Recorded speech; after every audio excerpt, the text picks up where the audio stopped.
Hello friends, in the last lecture we have discussed about the what is fuse and define of fuse, definition of fuse and types of fuse and short note on HRC fuse. Now today we are discuss about the comparison between fuse and MCB. So first of all, what is MCB? And the full form of MCB is miniature circuit breaker. And where it is use, તો આપણા ઘરે કઈ જગ્યાએ use થાય છે? તો અત્યારે લેટેસ્ટમાં દરેક જગ્યાએ એમસીબીનો યુઝ થાય છે, કોઈ ફ્યુઝનો યુઝ લગભગ કરતું નથી.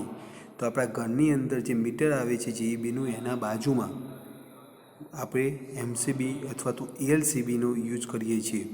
એમસીબીનું ફૂલ ફોર્મ થાય છે મિનિએચર સર્કિટ બ્રેકર એન્ડ એલસીબીનું ફૂલ ફોર્મ થાય છે earth leakage circuit breaker. Okay, તો અહીંયા હું તમને સૌપ્રથમ single phase MCB, then three phase MCB, then ELCB બતાવીશ. ઓકે, તો તમે જોઈ શકો છો કેવા પ્રકારની ઈએલસીબી હોય અને કઈ રીતે કાર્ય કરે, પણ એ પ્રેક્ટિકલ બેઝમાં નહીં. ઓકે, તો જોઈ લો અહીંયા.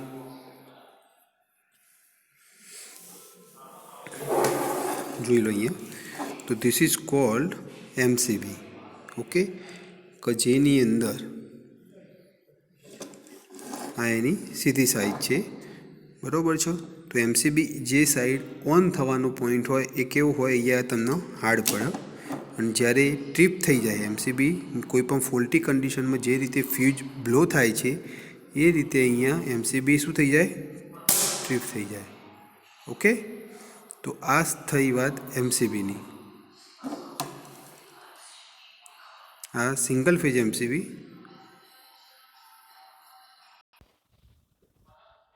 This is called as single phase MCB. Okay, જે આપણા ઘરે તમે જોઈ શકો છો. આ સ્વિચ ઉપરની સાઈડ કરવાથી તમારા ઘરે સપ્લાય ઓન થાય છે, અને જ્યારે પણ કોઈ પણ ફોલ્ટ ક્રિએટ થાય અથવા કોઈ પણ શોર્ટ સર્કિટ થાય, આપણે કોઈ પણ જગ્યાએ શોક લાગે તો ઓટોમેટિકલી તમારી એમસીબી આ રીતે શું થઈ જશે? ટ્રીપ થઈ જશે. ઓકે, આની અંદર અહીંયા આગળથી નીચેથી સપ્લાય આપવાનું રહેશે, આઉટપુટમાં અહીંયાથી લેવાનું રહેશે. એ જ રીતે આ સિંગલ ફેજ થઈ. દેન આફ્ટર આવશે અહીંયા આગળ થ્રી ફેજ, 3 ફેજ અને એક ન્યુટ્રલ. Okay, on of. ખ્યાલ આવી ગયો?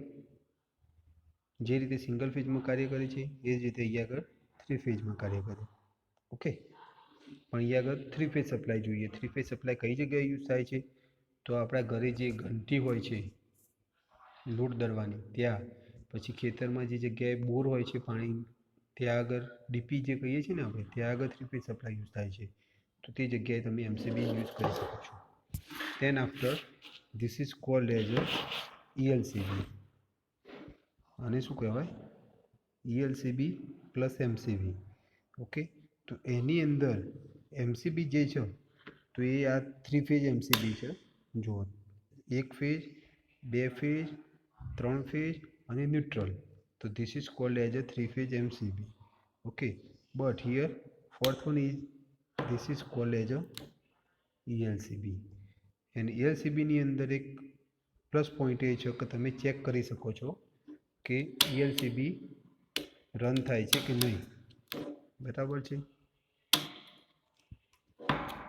તો ELCB રન થાય કે ના થાય એ ચેક કરવા માટે અહીંયા આગળ તમારે દરેકે શું કરવાનું રહેશે? આ પુશ બટન તમે દબાવો એટલે ખ્યાલ આવી જાય ELCB ટ્રીપ થઈ જશે. બરાબર છે? તો એ દરેક મહિનાના એન્ડિંગમાં તમારે ચેક કરવાનું રહેશે. થઈ ગયું? તો આ થઈ વાત ELCBની, અને એનું બેઝિક જે નોલેજ છે આપણે ડીપમાં જોઈશું અંદર. ઓકે, તો મીટરના બાજુમાં ELCB, ધ્યાન આપતા દરેક રૂમની અંદર અત્યારે તમે એમસીબી લગાવો છો. ઓકે,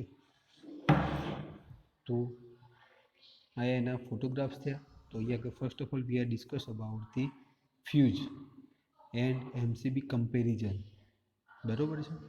તો એની અંદર શું આવશે? ફ્યુઝ અને એમસીબીના કમ્પેરિઝનમાં first topic is melts the wire. તો ફ્યુઝની અંદર શું યુઝ થાય છે? તો ફ્યુઝની અંદર વાયર હોય છે તો એ વાયર જે છે એ શું થઈ જાય છે, મેલ્ટ એટલે મીન્સ પીગળી જવું. ઓકે, જ્યારે ફોલ્ટ કન્ડિશન હોય ત્યારે. અને જ્યારે એમસીબીની અંદર શું થાય, જ્યારે ફોલ્ટ કન્ડિશન હોય એ સમયે કટ ઓફ એટલે મીન્સ સ્વિચ તમારી ટ્રીપ થઈ જાય છે. તો એ ટ્રીપ થઈ સર્કિટ, તો શું સારું, મેલ્ટ થાય પછી શું તમારે નવો વાયર લેવો પડે અને એને ફરીથી પાછો ઇન્સ્ટોલ કરવો પડે, અથવા તો એચઆરસી ફ્યુઝ હોય તો નવો ફ્યુઝ લાઈને લગાવવો પડે. જ્યારે એમસીબીની અંદર ડાયરેક્ટલી સ્વિચ ઓન કરવાની ઇઝીલી, જે નાનું બાળક પણ કરી શકે. Okay, second topic is fuse wire available may not be standing standard rating. Fuse wire જે તમે યુઝ કરો છો એનું કોઈ સ્ટાન્ડર્ડ રેટિંગ હોતું નથી. બરાબર છે. કયા પ્રકારના ફ્યુઝ વાયર તમે યુઝ કરો છો, તો aluminium alloys, then after silver, then after copper etcetera. જ્યારે એમસીબીની અંદર સ્ટાન્ડર્ડ રેટિંગ હોય છે. સ્ટાન્ડર્ડ રેટિંગ કયા પ્રકારે, તો એમસીબી તમને 16 એમ્પિયરની મળે, 32 એમ્પિયરની મળે, 64 એમ્પિયરની મળે, એ રીતે દરેકના સ્ટાન્ડર્ડ રેટિંગ હોય છે.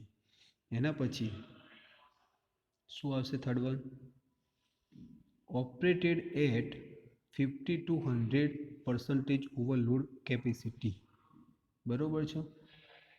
50%થી 100% ઓવરલોડ એટલે કે મીન્સ 230 વોલ્ટેજ કરતાં વધારે હોય, એની જે કેપેસિટી હોય એના કરતાં વધારે હોય તો પણ તમે યુઝ કરી શકો છો. બરાબર છે. કેટલું, 50થી 100%. એક સમય સારું કહેવાય. બરાબર છે. જ્યારે એમસીબી 5થી 15% ઓવરલોડ કેપેસિટી હોય તો જ એ યુઝ કરી શકો. ફોર એક્ઝામ્પલ 32 એમ્પિયરની હોય તો એ 40 એમ્પિયર સુધી જ તમે યુઝ કરી શકો છો, એના કરતાં વધારે તમે યુઝ કરી શકતા, પછી તમારે 64 એમ્પિયરની જ પરચેસ કરવી પડે. ઓકે, તો એના માટે ફ્યુઝ સારું. એના પછી આવશે હેન્ડ ટૂલ્સ આર રિક્વાયર્ડ. આની અંદર હેન્ડ ટૂલ્સ શા માટે જોઈશે, ફોર એક્ઝામ્પલ ટેસ્ટર અથવા તો ડિસમિસ. ઓકે, કેમ કે જ્યારે વાયર તમારો બ્લો થઈ જાય, ફ્યુઝ વાયર શું થઈ જાય, બ્લો, એ વખતે રીકનેક્ટ કરવા માટે. અને આની અંદર કોઈપણ પ્રકારના હેન્ડ ટૂલની જરૂરિયાત રહેશે નહીં. એના પછીનો ટોપિક આવશે ચીપેસ્ટ, સસ્તું કોણ અને મોંઘું કોણ. તો ફ્યુઝ જે છે એ એકદમ સસ્તામાં સસ્તું સેફ્ટી ડિવાઇસ છે. બરાબર છે, બીજા બધા કરતાં, ચાહે તે એમસીબી હોય કે ઈએલસીબી હોય. જ્યારે એમસીબી જે છે મિનિએચર સર્કિટ બ્રેકર, એ ફ્યુઝની કમ્પેરિઝનમાં કેવું છે, મોંઘું. તો એની શરૂઆતની કિંમત કેવી છે, initial cost is very high with comparison to fuse, but not comparison with ELCB. MCB કરતાં ઈએલસીબી કેવું હોય, મોંઘું. ઓકે, એના પછી આવશે ફ્યુઝ બોર્ડ. તો ફ્યુઝની અંદર ફ્યુઝ કનેક્ટ કરવા માટે શું લગાવવું પડશે, first of all fuse board લગાવવું પડશે. પણ એની સાઇઝ કેવી હોય છે, નાની. Mounting arrange is not compact. એકદમ કોમ્પેક્ટ એટલે કે મીન્સ ઝંઝટવાળું કાર્ય નથી, એકદમ સરળતાથી લગાઈ જાય ફ્યુઝ. જ્યારે એમસીબીનું બોર્ડ જે છે એના માટે આપણે પહેલાં લોખંડની પેટી લાવીએ છીએ. બરાબર છે. અને એની અંદર એમસીબી ફિટ કરીએ છીએ, તો એ કોમ્પેક્ટ એટલે મીન્સ થોડું ઝંઝટવાળું કાર્ય છે. તો આ ટોટલી કેટલા ટોપિક થયા, 1 2 3 4 5 6. તો 6 ટોપિક છે. તમને ક્વેશ્ચન જો 3 માર્ક્સનો પૂછાય તો 6 ટોપિક લખવાના, અથવા 4 લખશો તો પણ 3 માર્ક્સ મળી જશે. 2 માર્ક્સનો પૂછાય તો 4 ટોપિક લખશો તો પણ ચાલશે. તો this is the comparison between fuse and MCB. Now, second topic is comparison between MCB and ELCB. તો first of all, what is MCB and what is ELCB મેં તમને અહીંયા આગળ બતાવી દીધી. તો full form of MCB is miniature circuit breaker and full form of ELCB is earth leakage circuit breaker. Okay, then MCB is a કેવા પ્રકારની device છે, તો એ જ્યારે તમે નેક્સ્ટ લેક્ચરની અંદર એમસીબી ભણશો ત્યારે તમને ખ્યાલ આવશે ડીપમાં. તો MCB is an electromechanical device. કેવા પ્રકારનું, electromechanical device which protect an electrical circuit from an over current. MCB બે પ્રકારે પ્રોટેક્ટ કરે. કયા કયા, એક over current and short circuit condition. કઈ પ્રકારની કન્ડિશન થઈ જોઈ લો અહીંયા. એક first one is over over current એટલે કે મીન્સ જ્યારે વધારે પડતો સપ્લાય આવે ત્યારે. એવું ક્યારે થાય? તો તમે ઘરે તમારા જોયું હશે કે બહારથી આવતો સપ્લાય જો વધારે પડતો આવે તો આપણા ઘરની અંદર જે પણ ઇક્વિપમેન્ટ ચાલુ હોય, ફોર એક્ઝામ્પલ ટીવી, ફ્રીજ કે એસી, એ શું થઈ જશે? બ્લો થઈ જશે, એટલે કે મીન્સ બળી જશે અથવા તો બગડી જશે. તો એ કેવી કન્ડિશન કહેવાય? Over current.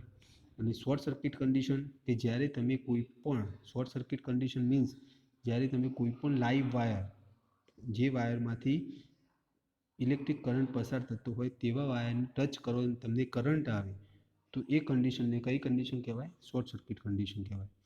તો એ બે કન્ડિશનમાંથી બચાવ કોણ કરશે? તમારો એમસીબી. ઓકે. એન્ડ ELCB શું કાર્ય કરે છે? તો ELCB is used to protect the circuit from an electric leakage. ELCB એમસીબીનું તો કાર્ય કરશે જ, ઓકે. એના સિવાય શું કરશે? એક થર્ડ વન, તો ઇલેક્ટ્રિકલ લીકેજ. તો તમારા ઘરે આવતો જે ઇલેક્ટ્રિક કરંટ હોય એ અમુક જગ્યાએ તમારો વાયર બ્રેક થયો હોય તો એ જગ્યાએથી શું થશે? ઇલેક્ટ્રિક કરંટ લીકેજ થશે. લીકેજ થવું કે જે રીતે આપણે પાણીમાંથી પાણી લીકેજ થાય છે અને આપણે કહીએ છીએ ને એ રીતે કરંટ પણ લીકેજ થાય. તો એ વધારાનું ઇલેક્ટ્રિક કરંટ જે લીકેજ થતું હશે એનાથી પ્રોટેક્ટ કરવાનું કાર્ય કરશે. તો એવા સમયે ELCB ઓટોમેટિકલી ટ્રીપ થઈ જશે. Okay. Then MCB has slower operation time than ELCB. MCBનો જે ટાઈમ છે એ કેવો છે? ELCBની સરખામણીમાં સ્લોઅર, એકદમ ધીમેથી ઓપરેટ થાય છે. જ્યારે ELCB MCBની કમ્પેરિઝનમાં રેપિડ ઓપરેશન એટલે કે મીન્સ ઝડપથી. તો સૌપ્રથમ કોણ કાર્ય કરે? ELCB ઝડપથી કાર્ય કરે, જ્યારે એમસીબી એના કરતાં થોડું, એમસીબીને જો ઓપરેટ થતાં 1 મિનિટ લાગે તો ELCBને એક્ઝામ્પલ આપું છું, ELCBને અડધી મિનિટ લાગે, એ રીતે. Okay. Then the operating principle of MCB is simple. MCBનો ઓપરેટિંગ પ્રિન્સિપલ MCBનો ઓપરેટિંગ પ્રિન્સિપલ કેવો છે? એકદમ સિમ્પલ છે. ઓકે. જ્યારે operating principle of ELCB is complicated. ELCBનો ઓપરેટિંગ પ્રિન્સિપલ કેવો છે? એકદમ કોમ્પ્લિકેટેડ છે. કેમ કે એની અંદર બે પ્રકારની કોઇલ યુઝ થાય છે. એના પછી MCB does not give human protection. MCB કોઈ પણ પ્રકારનું હ્યુમન પ્રોટેક્શન પ્રોવાઈડ કરતું નથી. જ્યારે ELCB એ એક પ્રકારનું હ્યુમન પ્રોટેક્શન એટલે કે મીન્સ વધારાનું કરંટ જો તમારામાં આવતો હોય એટલે ઓટોમેટિકલી શું કરી નાખે? અર્થિંગ દ્વારા અર્થ કરી નાખે. Then after MCB is cheaper. MCB ELCBની સરખામણીમાં કેવું છે? સસ્તું. અને ELCB કેવું છે? મોંઘું. ઓકે. એના પછી rated current is not more than 100 ampere. MCB સૌથી વધારેમાં વધારે 100 એમ્પિયરની હોય, જ્યારે ELCB 1000 એમ્પિયર સુધી હોય છે. Okay.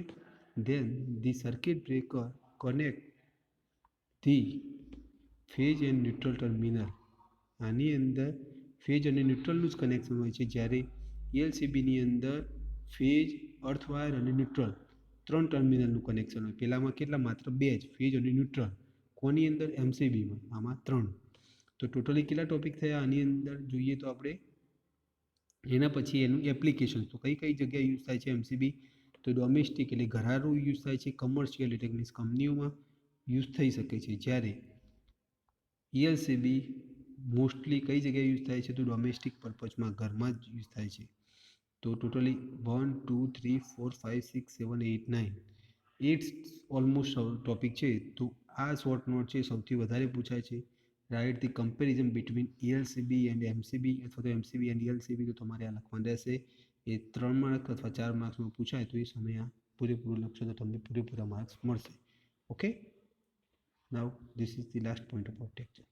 Now in the next lecture we are discuss about the in the deep what is MCB and what is ELCB and how to MCB and ELCB work. બીજા શબ્દોમાં કહીએ તો short note on MCB and short note on ELCB. એ અલગથી પણ તમને 7 માર્ક્સમાં બે combine પૂછાય તો 7 માર્ક્સમાં પૂછાય છે અને અલગ અલગ પૂછાય તો 4 માર્ક્સમાં પૂછાય છે. Okay, bye.